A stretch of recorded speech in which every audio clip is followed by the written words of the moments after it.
تذکرہ کیا جائے گا آج سید الشہداء محبوب خدا حضرت سیدنا امیر حمزہ رضی اللہ تعالیٰ عنہ کا۔ حضرت جناب سیدنا امیر حمزہ رضی اللہ تعالیٰ عنہ نبی کریم کے چچا تھے۔ بعض مفسرین نے لکھا ہے کہ یہ حضور کے خالہ زاد بھی تھے۔ ان کی والدہ اور حضرت آمنہ دونوں بہنیں تھیں، اور ان دونوں نے ایک کی لونڈی سویبہ کا دودھ بھی پیا تھا۔ رضائی بھائی بھی تھے، کچھ نے لکھا ہے 4 سال بڑے تھے، کچھ نے لکھا ہے 2 سال بڑے تھے، کچھ نے لکھا صرف 6 مہینے عمر زیادہ تھی نبی پاک، صرف 6 مہینے۔ حضرت امیر حمزہ رضی اللہ تعالیٰ عنہ بڑے بہادر تھے، بڑے نڈر تھے، بڑے بے باک تھے، بڑے جفا کش تھے، بڑے مجاہد تھے، بڑے بے باک تھے، جری تھے، ہمت والے تھے، فیصلہ کرنے کی طاقت رکھتے تھے۔ میرے نبی رحمت علیہ السلام کے بڑے محبوب تھے حضرت امیر حمزہ، پر اپنی باتوں کے کھرے، وعدوں کے پکے، سٹینڈ لینے کا مزاج رکھنے والے حضرت امیر حمزہ فرماتے ہیں ابھی کلمہ نہیں پڑھتے تھے۔ کہتے ہیں میں شکار کے لیے گیا تھا، واپس آیا تو واقعہ یہ ہوا کہ نبی کریم علیہ السلام نہ کوہ صفا کی پہاڑی کی طرف جا رہے تھے تو رستے میں ابو جہل آ گیا۔ اس نے حضور کو نہ برا بھلا کہا۔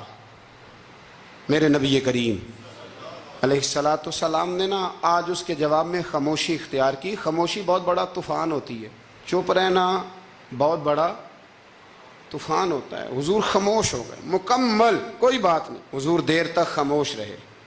نبی کریم علیہ السلام جب خاموش رہے تو سر پٹایا، اور اس کے ہاتھ میں ڈنڈا تھا، حضور کے سر اقدس پر دے مارا۔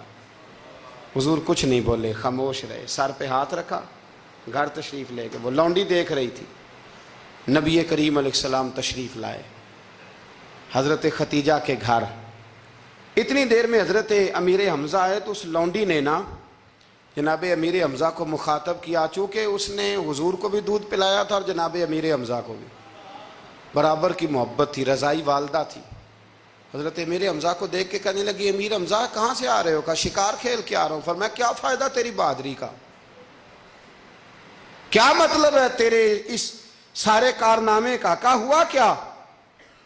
تو وہ لونڈی کہنے لگی کہ آج میرے سامنے ابو جال نے ڈنڈوں سے اتنا مارا ہے کہ حضور کے سر اقدس سے خون نکل آیا ہے، خون نکل آیا ہے۔ مجھے پتہ ہے ابو جہل یہ ظلم اس لیے کرتا ہے کہ محمد ابن عبداللہ کے والد موجود نہیں۔ آج اگر ان کے والد ہوتے، دادا عبد المطلب ہوتے تو پھر میں دیکھتی تھی کون ان کے قریب آتا۔ یہ لفظ کہے نا تو جناب امیر حمزہ رو پڑے۔ شکار وہیں پھینکا، درخت سے ڈنڈا توڑا۔ ابو جال بیٹھا تھا حرم مکہ میں، کفار کے درمیان ٹولیاں بنا کے وہاں گئے اور زور سے ڈنڈا اس کے سر پہ مارا، اور ڈنڈا مار کے کہنے لگے تجھے شرم نہیں آتی؟ میرے بھتیجے کو لاوارث سمجھتے ہو؟ جرت ہے تو ذرا آنکھ اٹھا کے ایک دفعہ دیکھو، میں تمہاری آنکھ نہ نکال دوں تو کرو ہمت، اگر طاقت ہے تو بولو۔ اللہ اکبر۔ جب یہ لفظ کہے، جب یہ بات کری تو ابو جال کانپنے لگا۔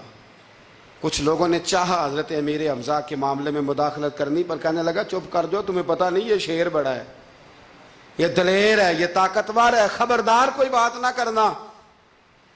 اللہ اکبر۔ حضرت امیر حمزہ وہاں سے نہ نکل کے تو سیدہ ختیجہ کے گھر آئے۔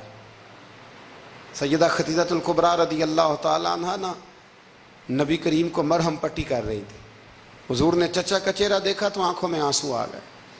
حضرت امیر حمزہ بھی روئے اور کہنے لگے بھتیجے خوش ہو جا، میں اس کا سر پھوڑ آیا ہوں۔ اتنی زور سے مارا ہے کہ اس کو ہمت نہیں ہوئی بات کرنے کی۔ حضرت امیر حمزہ کے جواب میں محبوب فرمانے لگے چچا میں ابو جال کا سر پھوڑنے سے تو خوش نہیں نہ ہوتا۔ کہا آپ کیسے خوش ہوتے ہیں؟ فرمایا آپ کلمہ پڑھ جائیں میں خوش ہو جاؤں گا۔